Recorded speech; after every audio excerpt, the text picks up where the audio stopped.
Hi, hello. Welcome back to 10 Minutes to Fit. We're back in the gym today, and I've got an awesome guest. It's Andrea. Why don't you tell us something about you? Yeah, so Andrea, I'm 46 years old. I'm a director of HR at a software company. I've been doing fitness most of my life, but although I've been super active, I've also been diagnosed as being clinically obese. Like, this is obese. It's a lot of muscle. Exactly. And then I've also been, I was diagnosed with type 2 diabetes when I was 27 years old. It's early. Yeah, very early. And so from that point forward, what does that process look like in terms of did you make changes in what you were doing? What did that look like? Yeah, I mean, initially it was a shock. There was probably about 10 years of denial. I'm okay. It's really easy to dismiss type 2 diabetes because there's nothing physically wrong with you. But it's not until you actually get your blood sugars under control that you realize that, yeah, there was something wrong. I was always tired, cramping when I was working out or playing any of my sports. Had to eventually, after the denial, start to change the way I was eating. I do take insulin. I take it once a day instead of having to take it before every meal. But the working out or being physically active is kind of the biggest thing that affects my blood sugars. The more I'm active, and it doesn't have to be in the gym, just moving around, the lower my blood sugars go. So, they definitely kind of come together, eating and working out. Awesome. Yeah. Awesome. So, to help you guys keep moving today, we've got an excellent workout. Make sure you click the link below, get your warm-up done beforehand, and we'll see you when you're sweaty.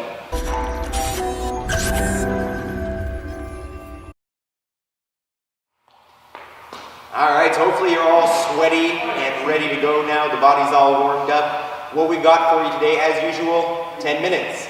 Today's workout is going to be an AMRAP. So what that means is instead of going 30 seconds on, 30 seconds off, you're going to go as many rounds as possible. So you're going to continuously work for 10 minutes at a pace that works for you. In that 10 minutes, you're going to round through as many rounds of 50 double unders and 10 thrusters. We're going to go through those movements, give you some variations. Don't worry if that's not fully accessible right now. So, movement number one, the double under. Andrea is going to show us a few. This is a skipping movement. In essence, you jump once, the rope goes under you twice. So why don't you show us a couple there?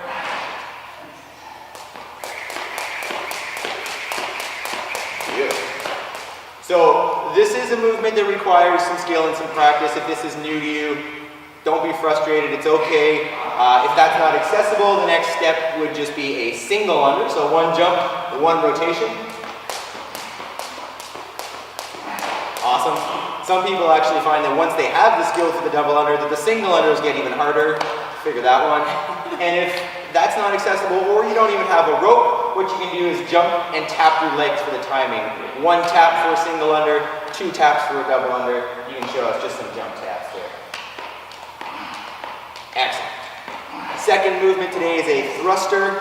So Andrea's going to show us with a dumbbell. Basically what this is a full front squat with a press overhead at the top. So go ahead and show us a couple there, Andrea. One.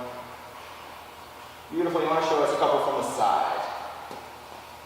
So coming down in a good squat and then driving those things up overhead using the legs to do so. Awesome. If you don't have dumbbells, this can be done with a barbell. Same idea, full squat. Woo! That's all right. Let's do that. Full squat and then a drive overhead. So one more nice and smooth transition overhead and drive. Excellent. One smooth move. Cool. If you don't have a barbell but you want to do that, the PVC stick is a great option, or a broomstick. And then if you have a sandbag or a log or a rock, maybe I'll show that one if Andre has tried it. But same idea, holding that sandbag in front, full squat, and then a drive overhead. Back to the body, full squat, and drive. So what you're going to want to do is you're going to want to choose an option for the skipping and a piece of equipment for your thruster that you're going to be able to maintain a smooth pace for. For the double unders, once again, we're talking 50 here, which is a good deal. Your options are scale the number down, do less double unders, or go with 50 single unders, or 50 jump taps. And then whatever you choose for the thrusters, I would aim to be able to do those either in 2 sets or all in 1 set of 10. So get your equipment ready and we'll get started on the other side. All right, welcome back. It is time for what you've been waiting for, time for the workout. Quick reminder, what we're doing is an AMRAP, so as many rounds as possible in 10 minutes of potentially 50 double unders or less, or singles, or jump taps, and 10 thrusters.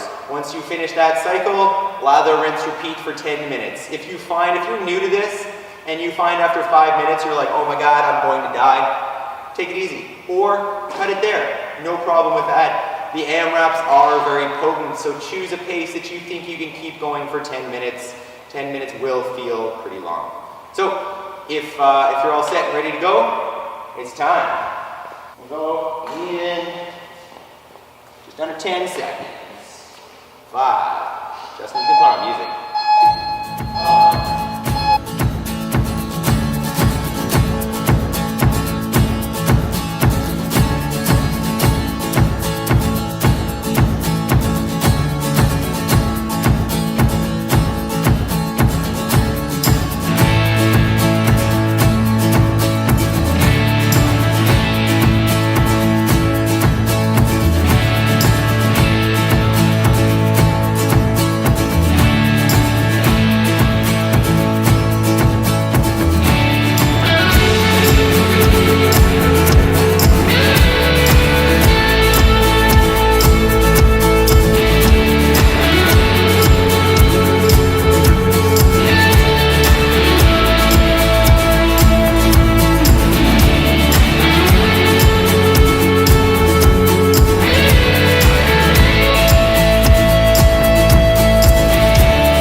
Great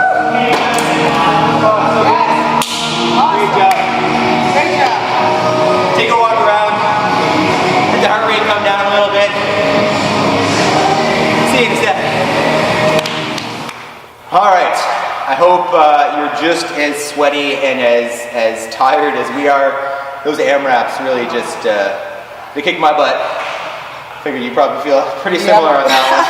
That was a tough one on the calves. They're a little bit tight after those double unders and potentially the shoulders as well. But awesome work. Andrea, any tips, strategies, habits that you've built that you can share with somebody who's potentially in that type 2 diabetes situation, or they're on the verge in that pre-diabetic world, that can help them kind of start along this path or continue through hurdles?